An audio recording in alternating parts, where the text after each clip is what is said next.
Inside the executive suite, I listened as my wife, Ava, discussed the plan to steal my company with her assistant, Ryan Foster. Her voice was bright, cheerful, and it sent a spike of ice through my heart. After a year of silence, I'd finally gotten my hearing back. I was here to surprise her. Instead, she had a surprise of her own, a goddamn bombshell. They spoke so casually, without an ounce of caution, as if they were discussing weekend plans. It was obvious this wasn't the first time. How many other times over the last year had Ava stood in front of me, her expression a mask of devotion, while lying to my face? Before I could speak, she noticed a shift in my posture. Her expression softened into one of gentle concern as she fluidly moved her hands, signing. "Honey, what's wrong? You look pale." It was so natural, so convincing. If I hadn't heard the words with my own 2 ears, I would have fallen for it all over again. Looking at her, the woman I thought was my rock, the guilt and gratitude I'd carried for a year curdled into a nauseating disgust. "It's nothing," I said, my voice steady. "Just something I ate for breakfast." Beside her, Ryan visibly relaxed. "Jesus, you scared me," he muttered. He looked like he'd seen a ghost. I thought he was onto us.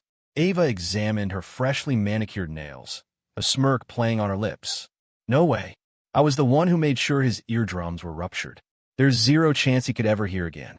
Ryan chuckled, right? And the idiot still has no idea the car crash just knocked him out. He thinks you risked your life to save him, that you're some kind of saint. He's so desperate to repay you. It's pathetic. He leaned in closer.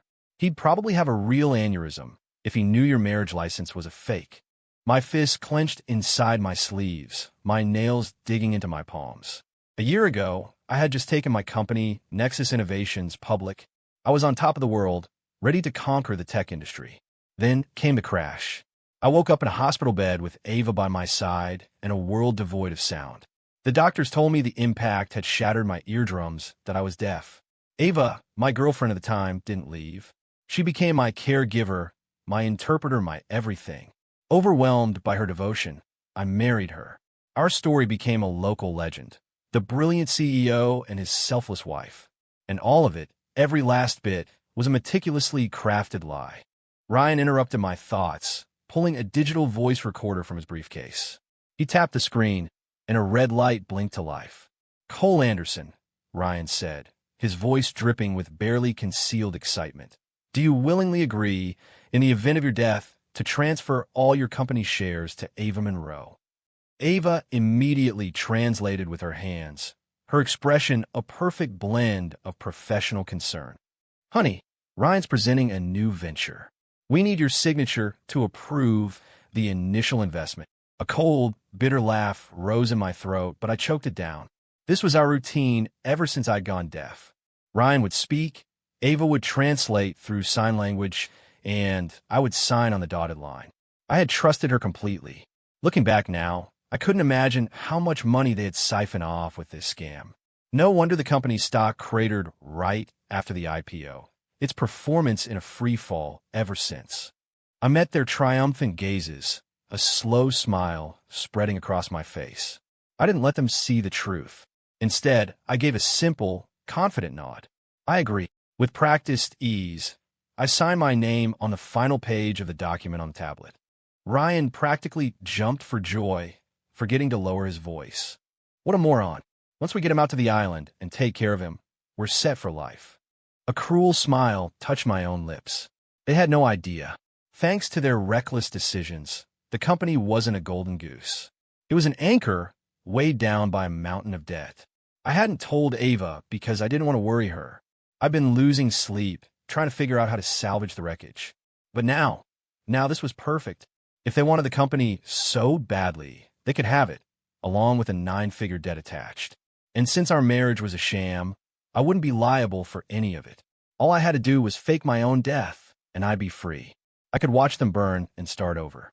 I smiled warmly as I saw the two of them out, their faces glowing with victory. The second the door closed, my expression hardened. I pulled out my phone and dialed my friend. "Mark," I said, my voice low and urgent. "I need you to help me stage an accident." "An accident? What about Ava?" "Let me talk to her." I cut him off. "Don't. I can hear you." Silence. The line went dead for a few seconds.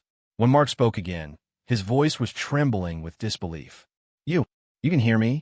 He sounded choked up, then his voice exploded with joy. Holy crap, you're healed. For real. You have to tell Ava. She'll be ecstatic. Don't say a word to anyone, I said flatly. Why not? This is incredible news. I took a deep breath and laid it all out for him. Ava and Ryan's scheme, the company's real financial state, everything. The silence on the other end of the line was heavy. When he finally spoke, it was a low growl. Those two backstabbing snakes. The rage in his voice was palpable. Cole, don't you worry. I'm on it. I'll make the arrangements. Hanging up, a wave of relief washed over me. I grabbed my jacket, ready to head home, but paused at my office door. Outside, a celebratory buzz filled the hallway. Wow, Ryan, is that the new Patek Philippe? I heard that thing costs over $100,000. Ava must really like you. Hey, don't call him assistant. Another voice chimed in. It won't be long before he's the one running this place. Someone else spoke in a hushed tone. Shouldn't you keep it down? What if Mr. Anderson finds out? The first employee scoffed. He's deaf, remember? It's been a year. He's just a figurehead now. Everyone knows Ava and Ryan are the ones in charge. Yeah, totally. Hey, Ryan, my uncle sent over some rare single malt scotch. Maybe we can talk about my expense reports later. I stood behind the frosted glass, my blood turning to ice. The one leading the chorus of suck-ups was Kevin Johnson. I had considered him the future of this company, my protege. I'd personally mentored him, taught him everything I knew. When he was just a broke intern who couldn't even afford tuition, I gave him a shot. I promoted him all the way to department head. I closed my eyes, fighting back a surge of fury. A year. That's all it took for him to betray me. And he wasn't alone. The entire company had written me off as a puppet. Most of these people were here because of me. I had planned on taking the loyal ones with me to start over after this was all done. Now I saw there was no need. A bitter smile twisted my lips as I turned and walked away. A bunch of ungrateful traitors. They could follow Ava and Ryan straight to hell. The next day, Ava insisted on wearing gloves and a huge, floppy hat. In the 37-degree weather, she claimed she was worried about sun exposure. The excuse was so absurd I almost laughed. It was obvious she was avoiding leaving fingerprints. The whole drive out to the coast, she was on a call with Ryan, their voices filling the car's speakers. I didn't even have to try to listen. Baby, once we get the money, we're going to the Maldives, Ryan cooed. A villa right on the beach, sunshine every day. Ava giggled. Of course, and a huge wedding. I want everyone to know I'm Mrs. Foster. You're sure the old man's shares are all transferred? Don't worry, baby, it's all taken care of, Ava said smugly. All we need now is for him to have his little accident today. I gripped the steering wheel, my knuckles white, my face a blank mask. Soon, we arrived at the secluded stretch of coastline they'd chosen. It was a desolate spot on the Puget Sound, completely deserted. 1, 3, 4, 5, 6, the tide was coming in, waves crashing against the jagged rocks with a low boom. Ava excitedly pulled me from the car, saying she wanted to take some pictures. I played along, following her down to the water's edge. Then I let out a sharp cry. Ava, my leg, it's cramping. I thrashed into shallow water, reaching a hand out to her. Help me, I can't stand up. Ava froze for a second. Then she took a step back, her face hardening into a mask of pure malice. Looks like fate is on my side, she sneered. Go to hell, Cole. The next thing I knew, a rock slammed into the side of my head. Warm blood streamed down my face, blurring my vision as a powerful wave pulled me under. What if the body washes up? Ryan's voice, faint and worried, carried from the shore. Relax, baby, Ava's voice replied, sharp and triumphant. This is an undeveloped conservation area. The tide will pull his body straight out to sea. He'll be shark food by morning. I waited until their figures disappeared from view before activating the mini rebreather. I slowly surfaced. Mark was already there, waiting for me underwater with a first aid kit and an oxygen tank. You okay? Are you hurt? I wiped the blood from my face and shook my head, a grim smile on my face. It's nothing, just a scratch. Mark's fists were clenched in anger. Damn it. You're alive, but they still got the company. That was your life's work. He punched the water in frustration. Seeing them get rich off this makes me sick. We should just call the cops. I shook my head, the cold smile widening. No need for that. Knowing Ava, she's already planning her inauguration ceremony. It's time we prepared a little gift for her. News of my death by drowning spread through the company like a virus. Did you hear? The CEO drowned. Are you serious? How? Something about taking photos on an island got a leg cramp. Whispers filled every corner of the office. The company's stock plunged. Citing the need for stability, Ava called an emergency shareholders meeting. The document I'd signed and the recording Ryan had faked were her weapons. Everything went exactly as she'd planned. Ava Monroe was named the new CEO of Nexus Innovations. Everyone came to the inauguration ceremony. My star protege, Kevin Johnson, was rewarded for his loyalty with a promotion to vice president. He stood by her side, his face beaming as he laid on the flattery. Ava is a true visionary, a woman of strength and talent who will lead us into a new era of prosperity. Listening to his hollow praise made me sick to my stomach. Finally, Ava took the stage.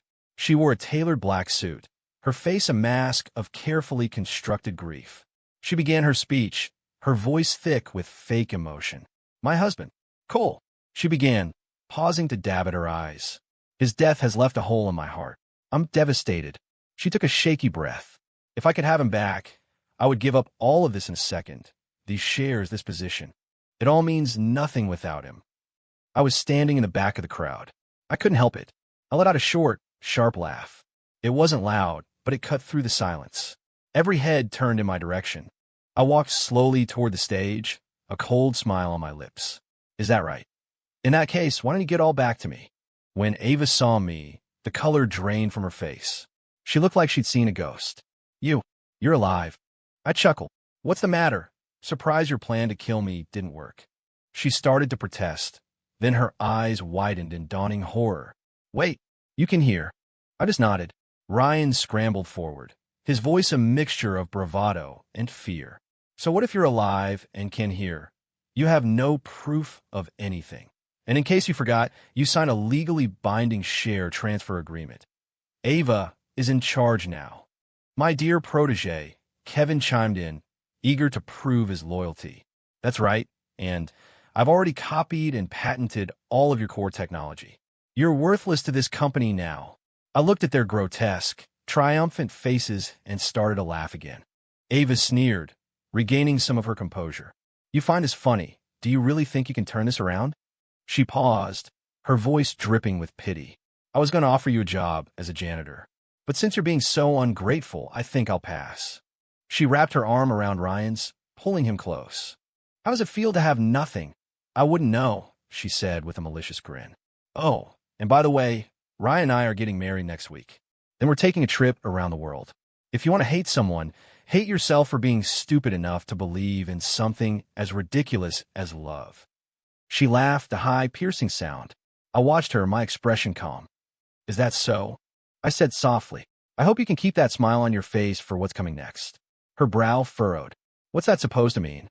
Before she could ask anything else, the doors to the auditorium burst open. A group of large, grim-faced men strode in. You the CEO of this company? The man in the lead barked. Ava, still high on her victory, assumed they were business partners here to congratulate her. She tossed her hair back and smiled brightly. I am. If you're here to discuss a partnership. The man cut her off by slapping her hard across the face. Crack. The sound echoed through the stunned silence. Before anyone could react, he pulled a thick stack of invoices from his jacket and threw them in her face. You've got the money for this circus, but you can't pay your bills? He roared. You owe us $100 million in freight charges. You either pay up today, or I'm going to get out of your hide. The room erupted in chaos. Ava stared at the papers scattered at her feet, her face a mask of disbelief. Sir, there must be some mistake, she stammered, her voice shaking. $100 million. You must have the wrong company. The man, furious, slapped her again, harder this time. Don't play dumb with me, he bellowed, yanking her up by her hair. Look at this. Is it your company's seal or not? Ava's hands trembled as she picked up an invoice. Her face went white. Yes, that's our seal. Her head snapped up, her eyes locking on me with pure hatred. You knew about this, didn't you? You son of a bitch, you set me up. I had to bite the inside of my cheek to keep from smiling. This was even better than I'd imagined. On the outside, however, I looked utterly baffled. I blinked, pointing to my ears, and then at Ava and Ryan. "Sir, I've been deaf for the past year," I said, my voice full of innocent confusion. "Like you just heard, they turned me into a puppet. I didn't know anything about the company's operations. They were the ones making all the decisions." Ava and Ryan looked like they'd been poleaxed. My deafness, the very tool they'd used against me, was now my perfect alibi. Ryan's face was a thundercloud, but he couldn't say a word. To the public, he and Ava had been running the company while I was incapacitated. Their own lies had trapped them. Ava was shaking with rage. "You," she sputtered, unable to form a coherent sentence. The creditor saw this as just another delay tactic. "Surround them," he yelled to his men. A wall of muscle instantly formed, blocking all the exits. Panic finally broke through Ava's fury. She turned to me, her eyes wide with desperation. "Why are you doing this, Cole? We were married. We've known each other for 10 years. Her hypocrisy was breathtaking. I let a flicker of real memory of the woman I thought I loved cross my face before my expression hardened again. "The girl I knew in college was amazing," I said, my voice cold and even. "But she disappeared the moment I made my first million. You became obsessed with money, with status. I put up with it because I thought you had saved my life, that you loved me. But it was all a lie. You have no right to talk to me about our past." My words hit their mark. Her face crumpled. The shareholders around us began whispering, their gazes shifting from me to her. Ryan, seeing his future crumble, went on the attack. "This is insane, Cole. You're not thinking about the bigger picture," he shouted. "And you'd better not forget, you and Ava are still married. Her debt is your debt." At that, I finally let myself laugh out loud. Ava and Ryan stared at me, confused. I reached into my jacket, pulled out our marriage certificate, and held it up for them to see. "Did you forget, Ava?" I said, my voice filled with mock pity. "This thing is a fake." Ava looked as if she'd been struck by lightning. Her mouth hung open, her finger pointing at me, trembling so violently it looked like it might snap off. "You, how did you know?" she finally whispered. You've been able to hear this whole time." Her voice rose to a shriek. I just smiled. "That's not your problem right now. You should be more worried about how you're going to pay back $100 million. Seeing the tables had completely turned, my former protege, Kevin Johnson, made a desperate move. He dropped to his knees in front of me, his face a mess of performative tears and snot. "Cole, I'm so sorry. It was all them. They threatened me," he wailed, his voice cracking. "I only went along with it so I could get on the inside and help you get revenge. I've always been loyal to you." His acting was so over the top, it was almost comical. If I hadn't heard him with my own ears, mocking me behind my back, I might have felt a shred of pity. Instead, all I felt was disgust. Ava and Ryan were stunned into silence, watching this pathetic display.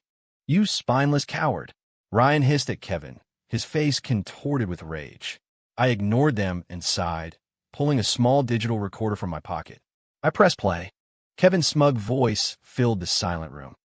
"The old deaf guy is just a figurehead. He doesn't know a thing. Once Ava and Ryan take over, we're all set." As the recording played, the blood drained from Kevin's face. He stared at me, his eyes wide with terror. "Cole, I can explain." I shook my head.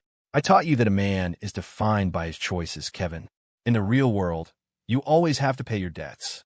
For a moment, he was silent. Then, a crazed, high-pitched laugh escaped his lips. "So what? The company's bankrupt. You have nothing. With the patents I hold, I can still blacklist you in this industry.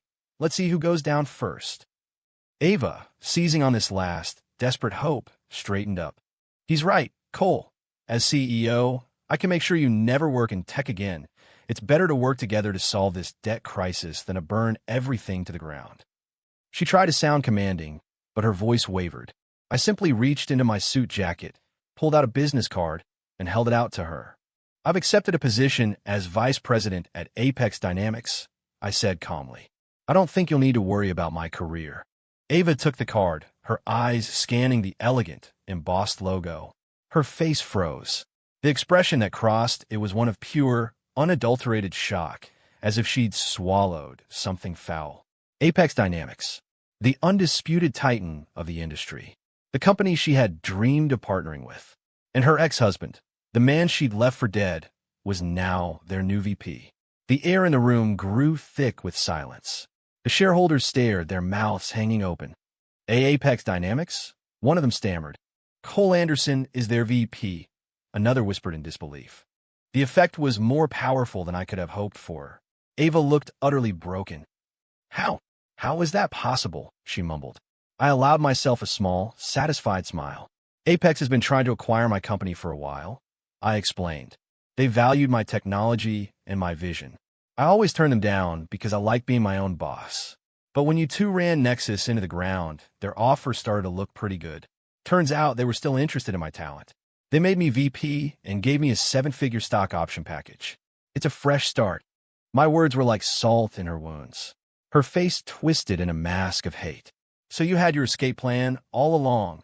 No wonder you were so ruthless. Before she could continue her tirade, the lead creditor stepped forward, his patience gone. Enough of this crap. Pay the money now.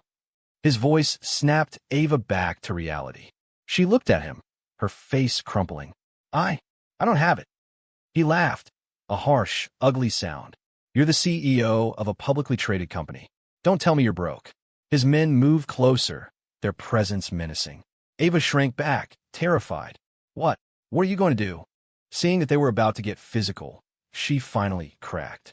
Okay, I have money. I'll pay. She fumbled in her purse, pulled out a credit card, and handed it over. The man swiped it. A moment later, he scowled. There's only a few $100,000 on this. Are you messing with us?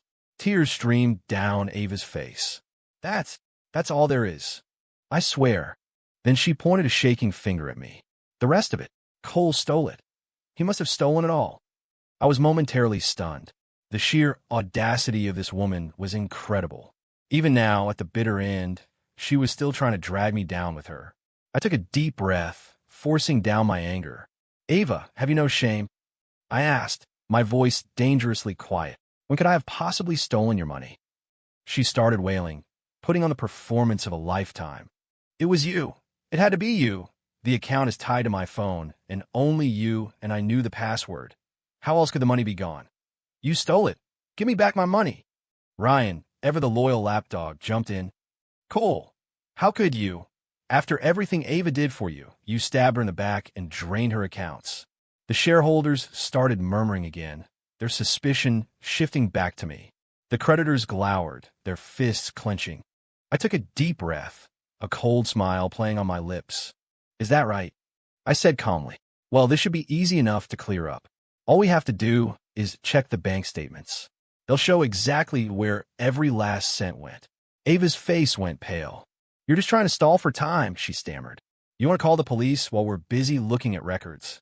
Her fake panic was convincing enough that the creditors started to get restless. No more games, one of them shouted, shaking a massive fist in my face. Someone gives us the money now, or I start breaking fingers. I just scoffed.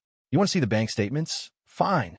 I pulled out my phone, opened my banking app, and brought up the transaction history. I handed the phone to the lead creditor. My movements were calm, deliberate. I was in complete control. He and his men huddled over the screen, their expressions shifting from anger to confusion. The statements clearly showed that the vast majority of the money had been funneled back into the company to cover operating losses. The rest had been transferred directly into Ava's personal account. There wasn't a single transaction linked to me. The shareholders crowded around, their eyes widening as they saw the proof. Their gazes turned on Ava and Ryan with undisguised contempt. How'd you get that? Ava whispered, horrified. It was always my account, I said coldly. I had anticipated this move. After staging my death, the first thing I did was go to the bank and print out every statement, every transaction, every transfer. I knew she'd try to pin her reckless spending on me. The creditors realized they'd been played. The lead man's face turned purple with rage. He lunged forward and grabbed Ava by the throat. Where's our money? He roared, his spit flying in her face. Ava's face turned red, then blue. She clawed at his hands, choking. I don't have it. I watched her for a moment, feeling nothing but a cold, clean sense of finality. This was her creation, her karma. I turned and walked away without looking back. I had bigger things to do. News of Nexus Innovations' $100 million debt and Ava's spectacular downfall spread through the industry like wildfire. Potential partners terminated their contracts. The company went into total collapse.